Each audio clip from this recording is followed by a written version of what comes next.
My hands tremble as I clutch my worn copy of Charlotte's Web, tears blurring the familiar cover. Around me, my books and treasures lie jumbled in cardboard boxes, the collection of a childhood suddenly deemed inconvenient.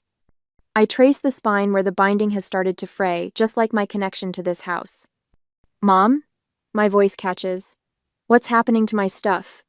Mom sweeps into my bedroom. No. My former bedroom, her silk blouse rustling as she moves.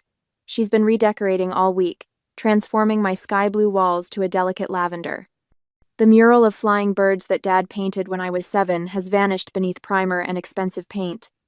There you are, Cassia. She glances at the book in my hands, her lips tightening. I told you yesterday we're preparing the nursery. Your sister needs a proper room. But where will I sleep? The question hangs between us, though I already suspect the answer won't be kind. Mom checks her diamond tennis bracelet, a gift from Corbett. We've prepared a space for you downstairs. It's cozy. She leads me through the mansion's winding hallways, her heels clicking against marble floors that never quite felt like home. We pass the grand staircase, continue past the kitchen, and stop at a narrow door near the garage entrance. When she opens it, my stomach drops. The laundry room, 60 square feet of cement floor, cinder block walls, and the ever-present hum of the water heater. A twin bed has been wedged against one wall, my desk crammed beside it. The washer and dryer still dominate the room, metal sentinels guarding my exile. It's just temporary, Cassia. Mom straightens a stack of my folded clothes on the dryer. Don't be so dramatic, this house needs to reflect our new status. Status. The word that replaced love in our vocabulary 2 years ago. Dad and I had lived in a small craftsman house with a wildflower garden and kitchen walls plastered with my artwork. Then Mom met Corbett Langley at a charity auction. 6 months later, she packed her bags, and mine too. Your father and I want different things, she'd explained while folding designer clothes into monogrammed suitcases. Corbett understands ambition. Our move to his 6-bedroom Savannah mansion happened so quickly I left my favorite sneakers behind. The first time I mentioned Dad's sign painting business at dinner, Corbett's eyebrow arched so high it nearly disappeared into his hairline. Mom changed the subject, her cheeks flushed pink. After that, she winced whenever I mentioned anything about our before life, as if my childhood had become her embarrassing secret. I stand in my new bedroom, listening to the washing machine's rhythmic sloshing, a sound that will become my nightly lullaby. Can I live with Dad instead? I ask, my voice steadier than I feel. Mom's face hardens. She tugs at her pearl earring, a nervous habit from before designer clothes and country club memberships. Your father can barely feed himself with his sign painting nonsense. The words slice through me. Dad's hands might be paint-stained, but they're gentle. He taught me to mix colors until they sing, and to find beauty in peeling storefronts and weathered barns. Think of all you have here, Cassia. Opportunities. A future. Mom gestures vaguely around the mansion. Neither of us can call home with conviction. After she leaves, I unpack one box. From between 2 books, I pull out the small landscape Dad painted for my 9th birthday, rolling hills, dotted with wildflowers beneath a cerulean sky. I hang it on the cinder block wall opposite my bed, a window to a world where I still belong. 6 months later, baby Vesper arrives. I discover the family photos in the living room have been rearranged. The ones with me have disappeared, leaving pristine frames displaying Mom, Corbett, and Vesper's family they want the world to see. Stay quiet when you come inside, Mom instructs me after school one day, and make yourself useful. Corbett's business associates are visiting. I nod, understanding the message beneath her words. I am the living reminder of her embarrassing past, the daughter who doesn't match the Persian rugs and crystal chandeliers. As I slip through the kitchen toward my laundry room, Vesper's delighted squeal echoes from the front parlor, followed by Mom's melodic laughter, a sound I barely recognize anymore. 5 years later, after living with my mom, it's time for changes again, though it comes as a storm. One day, my pencil snaps between my fingers as the words float from the kitchen into the hallway where I'm studying. We're wasting money on Cassia when we have real expenses coming up. Corbett's voice carries the casual dismissal of someone discussing an outdated appliance. Vesper's private school deposit is due next month. I've been thinking about that. Mom's voice drops lower, but not enough. Gideon's been asking to see her more. Maybe it's time she lived with him. Save space and money. The broken pencil pieces dig into my palm. At 14, I finally understand the truth about my temporary laundry room. 5 years of listening to the washing machine's midnight cycles wasn't a stopgap measure, it was the plan all along. I gather my textbooks silently, each movement deliberate so they won't hear me, and retreat to my converted utility closet, the space that never grew larger even as I did. Cassia, come set the table. Mom's voice rings through the intercom system Corbett installed after complaining about having to shout through the mansion. At dinner, Mom stands serving food to Corbett, who examines each portion with the scrutiny he reserves for investment properties. I sit at the far end of the cherrywood table, practically in another zip code from their conversation. Is it true? 7-year-old Vesper bounces in her chair, blonde curls catching the chandelier light. Is Cassia really leaving? Can I have her room for my toys? My fork freezes halfway to my mouth. What? Mom sets down the serving spoon, her pearl bracelet clicking against the porcelain. We were going to discuss this after dinner, but since Vesper brought it up. She glances at Corbett, who nods without looking up from his plate. We think it would be best for everyone if you lived with your father. She arranges her words carefully, like decorative pillows on a sofa nobody sits on. It's a chance to really know him. Finances are tight right now, Corbett adds, the statement absurd beneath the gleam of his new Rolex. Just yesterday, he'd spread yacht brochures across this very table, circling features with a gold pen. I stare at Mom, waiting for her to meet my eyes, but she busies herself refilling Corbett's water glass, wiping imaginary spots from the table's edge, straightening the silverware anything to avoid looking at me. When? My voice comes out steadier than I feel. Before the new school year. Mom finally looks in my direction, though her gaze settles somewhere beyond my shoulder. We'll continue paying for Sanderson Academy, of course, provided there's no trouble. The unspoken threat hangs in the air between us. Your father misses you, she adds, her voice softening with practiced concern. Don't you want him to be happy? The manipulation is so transparent I almost laugh, as if she's ever cared about Dad's happiness. And you'll still see us at family gatherings, she continues, though we all know which gatherings I'll suddenly stop being invited to. This is what's best for everyone. Best for everyone except me. I calculate my losses, my few remaining friends at school, the familiar route to the bookstore where I work weekends, even the predictable rhythm of the laundry machines I've grown accustomed to. When should I pack? I ask, pushing my barely touched dinner away. This weekend would be ideal. Corbett checks his watch as if my displacement is another appointment to manage. The contractor needs to measure for Vesper's new storage system. Not even a week to dismantle what's left of my life here. The message couldn't be clearer if they'd written it on my bedroom wall, the one I never really had. I am a burden to be discarded, not a daughter to be cherished. 3 days later, Dad's weathered pickup truck pulls into the circular driveway, looking desperately out of place among the manicured hedges and imported stone fountains. He steps out, tall and paint-splattered as always, and for the first time in years I feel something like hope. I brought you something. He opens the truck bed to reveal a vintage bookshelf, its oak finish gleaming in the morning light. Restored it myself. Thought you might need a place for your books. As I pack my few belongings, clothes, books, the small painting Dad made me a question turns over in my mind. Should I confront Mom about her true motives, force her to acknowledge what she's doing? Or would walking away quietly show more strength than demanding answers from someone who stopped seeing me years ago? What would you do when facing someone who's already decided you don't matter? In weeks to come, the rumors ripple through our extended family like a stone dropped in still water. Cassia chose to live with her father. Mom tells Aunt Joanne at Thanksgiving, her voice carrying just enough for me to hear from the kitchen. She wanted a simpler life, away from all the pressure. I grip the serving spoon tighter and focus on the sweet potatoes I'm dishing onto a platter.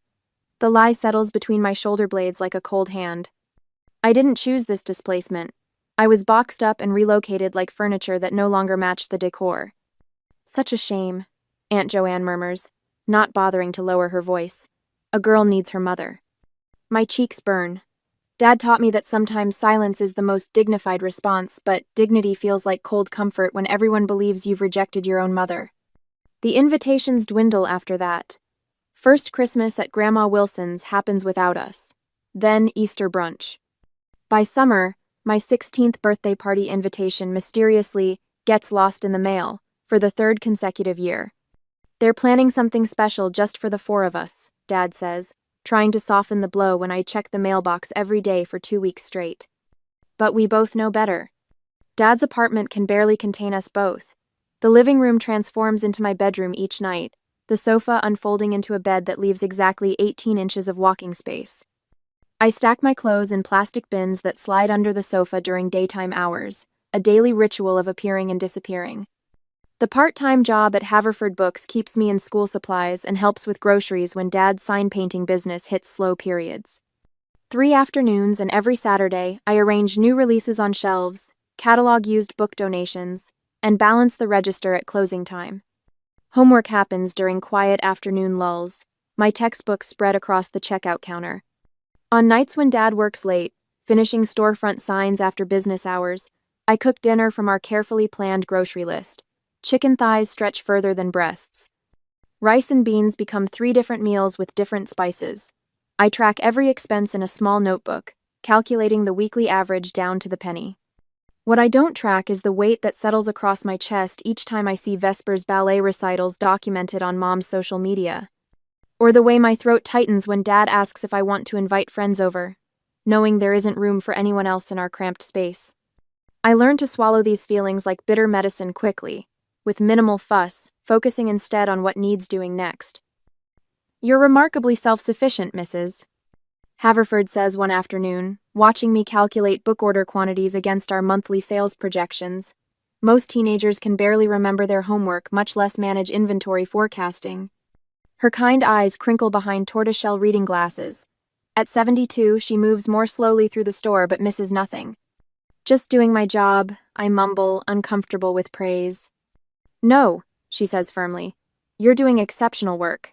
And that mind of yours, especially with mathematics, it shouldn't go to waste." 2 months later, she calls me to the back office. "I've nominated you for something," she announces, sliding a brochure across her desk. The Prescott Foundation STEM Fellowship gleams in glossy font. Full college scholarship for promising students. You're going places, my dear, further than anyone expects. The envelope arrives thick and heavy on a Tuesday afternoon in April, my final semester of high school. My hands shake as I open it in our apartment kitchen. Dad isn't home yet, but I can't wait. The formal letter confirms what seems impossible: a full scholarship covering tuition, books, housing, and a stipend for living expenses. I grab my phone before thinking it through, dialing Mom's number for the first time in months. When she answers, background noise floods the linol laughter, music, the unmistakable sounds of a party. "Cassia?" She sounds surprised. "What's wrong?" "Nothing's wrong." My voice steadies. "I wanted to share some good news. I received a full scholarship for college." "That's nice," she says distractedly. "But we're planning Vesper's birthday and can't talk now. The caterers are setting up." The familiar ache rises, but something different follows, a strange lightness in my chest, like a balloon slipping free from my grasp. "Actually, I just called to let you know I won't need any money for college. I've got it covered." "Well, we would have helped if," she begins, her tone shifting to something defensive. "No, you wouldn't have," I interrupt, surprising myself with my calm certainty. "But that's okay, I don't need you to." The silence stretches between us, an ocean of unspoken truths. "I should go," she finally says. "Yes, you should." I hang up and stand motionless in our tiny kitchen. For years, I've carried her rejection like a stone in my pocket, its weight familiar and constant. But now, staring at the scholarship letter, I realize her approval isn't the currency I need to move forward. My worth isn't measured in her attention or validation. When Dad comes home, he frames the acceptance letter that evening. Not in an expensive frame, but one he restored from a yard sale, sanding away years of neglect to reveal beautiful grain beneath. He hangs it in our cramped living room, centered on the wall opposite my fold-out bed. "So you can see it first thing every morning," he says, his voice thick with emotion.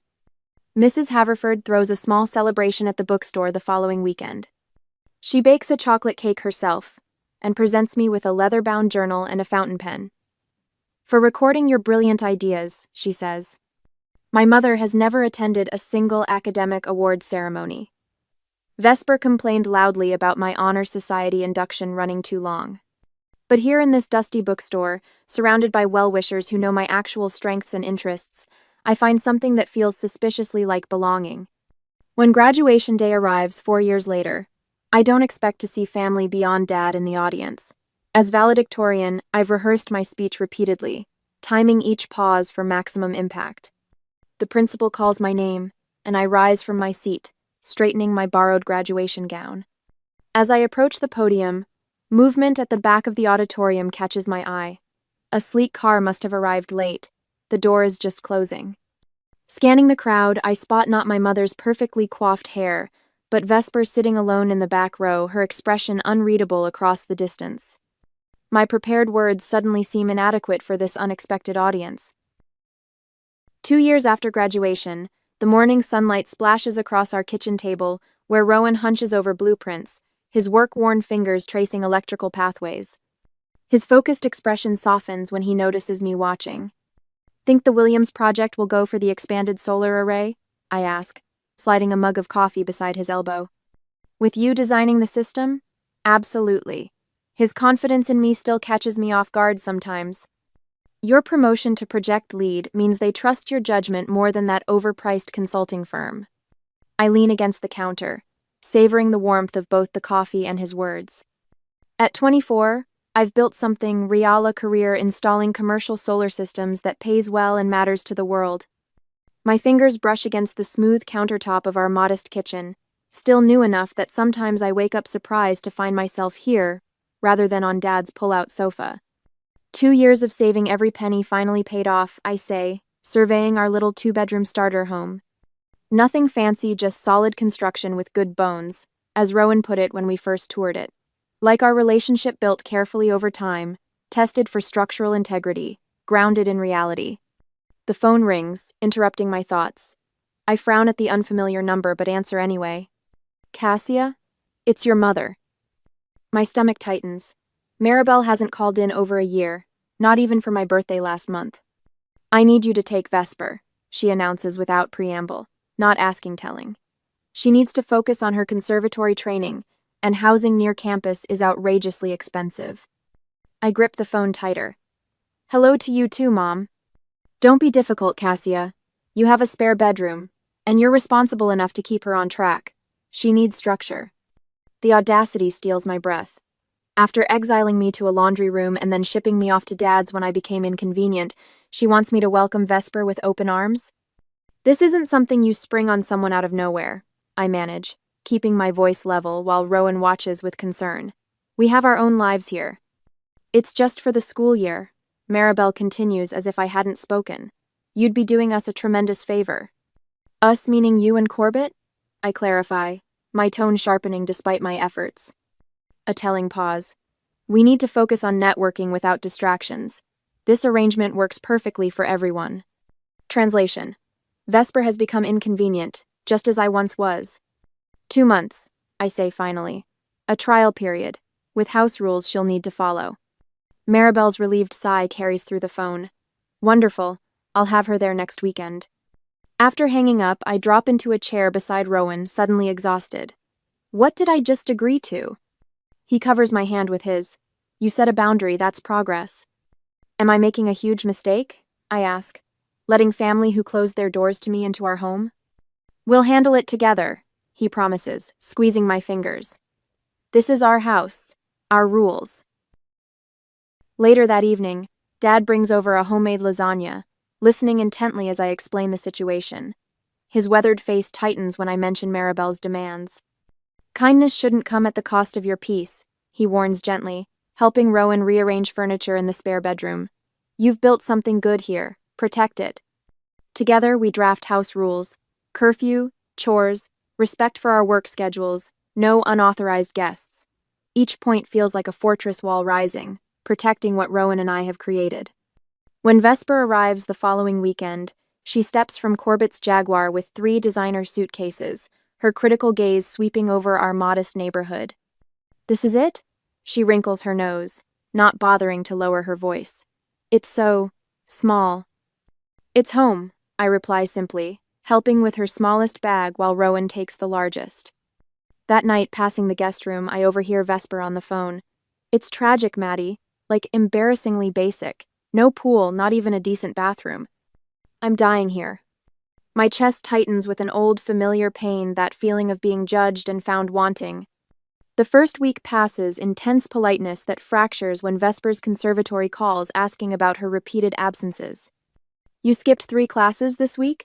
I confront her when she slinks in past midnight, smelling of cigarettes and someone's cologne. Why do you care? She snaps, tossing her purse onto the counter. It's my life. It's our house, I remind her. And one of our rules was… God, you sound just like Mom when she's on one of her responsible kicks. Vesper rolls her eyes. Mom said you'd be cool about everything. That's the only reason I agreed to this. The truth spills out so casually it stings. Not because Vesper came seeking sisterly connection, but because Maribel promised I'd be a pushover. I stand straighter, feeling the weight of my house keys and my pocket keys to the home I earned, the life I built. Then Mom was wrong about me. Again. A flicker of uncertainty crosses Vesper's face, as she realizes, perhaps for the first time, that the sister who once slept in a laundry room now stands on her own foundation, one too solid to be easily shaken. Next week, I catch Vesper leaning too close to Rowan as he replaces the kitchen pendant light. Her manicured hand rests on his forearm, her laughter explosive at something he said that wasn't remotely funny. The wiring in this house is so complicated, she gushes. You must be like super smart to understand all this electrical stuff. Rowan shifts uncomfortably on the stepladder, his focus locked on the exposed wires above. Just basic principles, really. Your sister understands this better than I do. When he finishes and descends, Vesper blocks his path to the toolbox, standing in the doorway with a practiced casualness. I clear my throat from the dining room. Vesper, can we talk? My voice remains steady despite the heat crawling up my neck. In the living room, she transforms before my eyes. The flirtatious smile vanishes, replaced by trembling lips and watery eyes. I was just being friendly. Why are you so insecure? Her voice pitches higher, a performance I recognized from childhood. He was telling me about the house wiring, and I was listening. Is that a crime now? This isn't about being friendly, it's about respect for me, for Rowan, for our relationship. My phone buzzes an hour later. Maribel.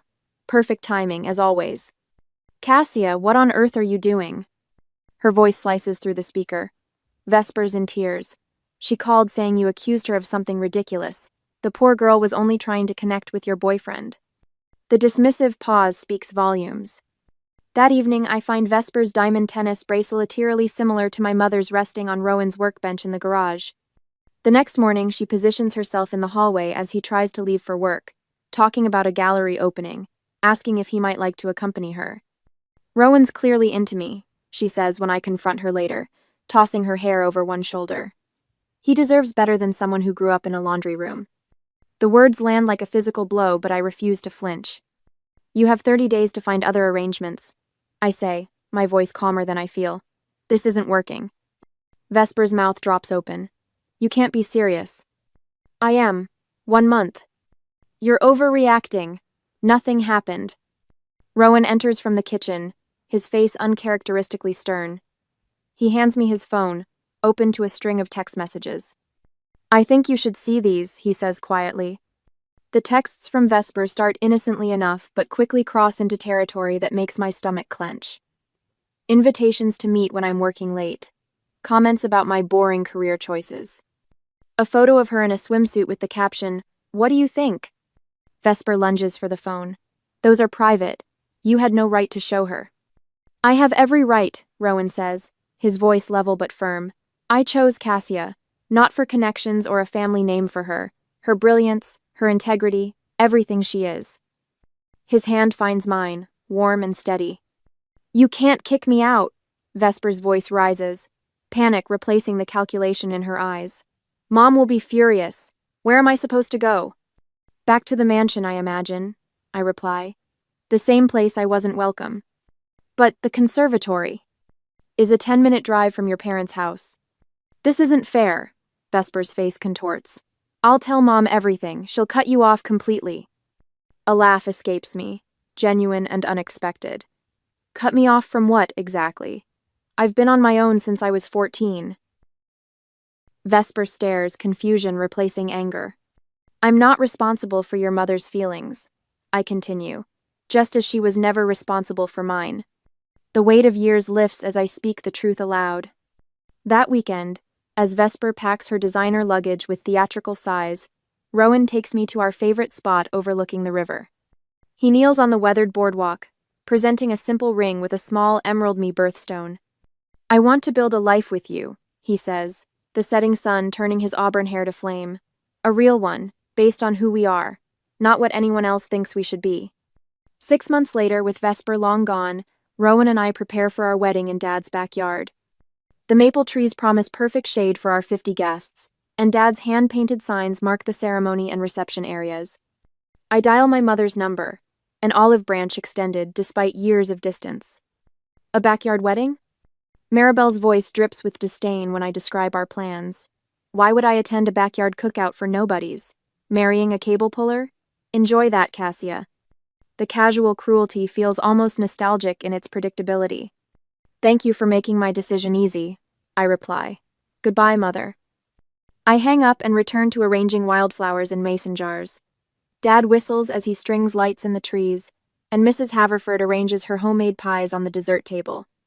Meanwhile, Vesper's wedding proceeds with appropriate extravagance. Dad shows me the society page announcement of $460,000 spectacle, joining the Langley and Westmoreland families, complete with ice sculptures and a 12-piece orchestra. Our wedding costs exactly $7,823, including the dress I found at a vintage shop and altered myself. Rowan's electrician colleagues string fairy lights through Dad's garden. My coworkers bring potluck dishes alongside their wedding gifts. When we dance our first dance on Dad's weathered deck, surrounded by people who chose to stand by us, I realize my worth isn't measured by a wedding's price tag, but by the authenticity of the relationships filling this space. 2 years pass in peaceful productivity. Rowan's business grows steadily.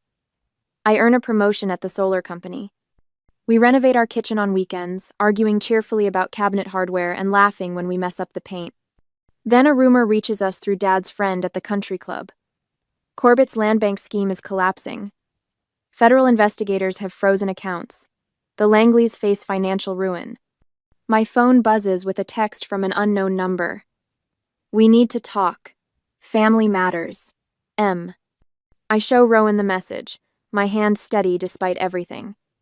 Before he can respond, my phone lights up with an incoming call, my mother's number, unused in my contacts for years. A week later, the soft morning light spills across our nursery walls where wildflowers dance in a mural my father painted last weekend. I smooth my hand over the rounded curve of my belly, feeling my daughter shift beneath my palm.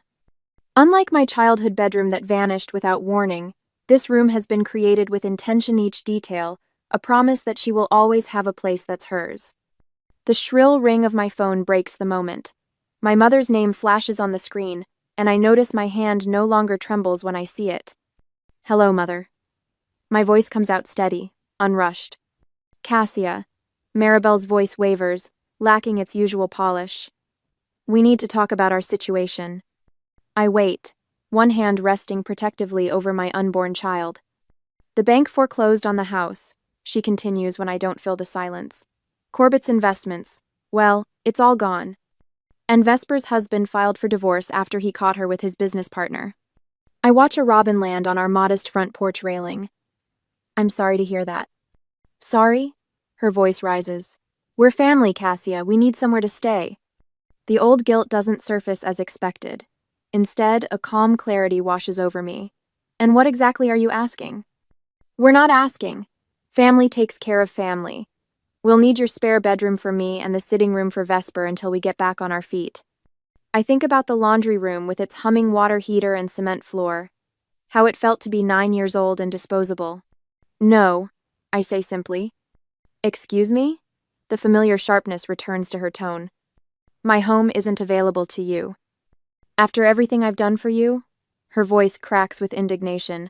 "I gave you life, Cassia. And then you took away everything else." The words come without bitterness, just quiet truth. "I've built this life carefully, and I won't dismantle it for people who treated me as inconvenient. You'll regret this." Her threat sounds hollow. "I might take you to court for elder neglect." I almost laugh. "You can try, Mother." The line goes dead. When I set my phone down, I notice Rowan watching me from the doorway, his work boots still dusty from the job site. He doesn't ask what happened. He already knows. The crunch of tires on gravel draws my attention to the window. Dad's pickup pulls into our driveway, the back covered with a tarp hiding something bulky. "He's early," Rowan says, taking my hand. We meet my father at the door as he lowers the tailgate, pulling back the tarp to reveal a handcrafted wooden crib, the maple finish gleaming in the afternoon sun. "Built it in the evenings after work," Dad says, his paint-stained hands running over the smooth rails. "Thought my granddaughter should have something special." My eyes blur with tears that have nothing to do with my pregnancy hormones. "It's beautiful, Dad."